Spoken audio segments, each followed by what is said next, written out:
Agartala government dental কলেজের প্রথম প্রতিষ্ঠা দিবস উদযাপন। এই উপলক্ষে সোমবার এক অনুষ্ঠানের আয়োজন করা হয়েছে। সেই অনুষ্ঠানে প্রধান অতিথি হিসেবে উপস্থিত ছিলেন মুখ্যমন্ত্রী ডক্টর মানিক সাহা। অন্যান্য অতিথিদের মধ্যে উপস্থিত ছিলেন মুখ্য সচিব জে.কে. সিনহা। অনুষ্ঠানে বক্তব্য রাখতে গিয়ে মুখ্যমন্ত্রী ডক্টর মানিক সাহা বলেন, বাম আমলে রাজ্যের হাসপাতালগুলোতে ডেন্টাল সার্জন ছিলেন না। একমাত্র আইজিএম এবং জিবি হাসপাতাল ব্যতীত অন্যান্য হাসপাতালগুলোতে ডেন্টাল চিকিৎসক ছিল না। আর মহকুমা হাসপাতালগুলোতে পরিকাঠামো বলতে কিছুই ছিল না। চিকিৎসকের জন্য একটি চেয়ার ছিল, এর একটি হাতল ভাঙা, টেবিলে নিম্নমানের একটি কাপড়ের টুকরো। এটা ছিল তখন উন্নত পরিষেবা। আর এখন জেলা এবং মহকুমা হাসপাতালগুলিকে অনেক উন্নত করা হয়েছে। জেলা থেকে রোগীরা যাতে রেফার করা না হয়, এর জন্যই জেলা এবং মহকুমা হাসপাতালগুলোকে পরিকাঠামোর দিক থেকে উন্নত করা হচ্ছে।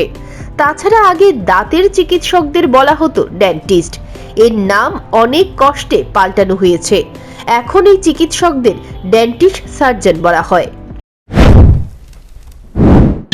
প্রজেক্টগুলো, সেই প্রজেক্টের মধ্যে আমাদের করতে হয়, সেগুলো অনেক পার্সুয়েশনের পরে সেটা সম্ভব হয়েছে।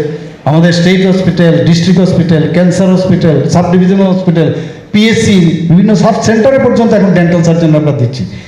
আমাদের পিএসসিতে তো তৎকালীন সময় আমরা ঘুরতাম, যেটা এখানে ডক্টর সমীরবাবু বলেছেন যে ডেন্টাল সার্জনদের সংখ্যা ছিল খুব কম, কোনো জায়গায় দেওয়া হতো না। এখন আমি প্রায়শই যখন ইনোগ্রেশনে যাই, তো প্রথমে আমি দেখি ডেন্টাল ডিপার্টমেন্ট বা ডেন্টালের যে ক্লিনিকটা আছে, তো সেখানে এত ভালো লাগে।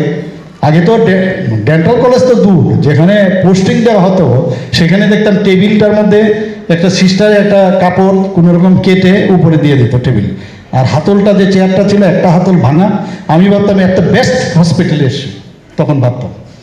আর এখন গিয়ে দেখুন চেহারাই পাল্টে গেছে। এখন কর্পোরেট স্টাইলে এখন হসপিটাল হচ্ছে, এবং সেটা একমাত্র সম্ভব হচ্ছে আমাদের মাননীয় প্রধানমন্ত্রী নরেন্দ্র মোদীজির যে এক ভারত শ্রেষ্ঠ ভারত তৈরির জন্য। প্রতিষ্ঠা দিবস উদযাপনকে ঘিরে চিকিৎসক নার্সদের মধ্যে ব্যাপক উৎসাহ উদ্দীপনা প্রত্যক্ষ করা যায়।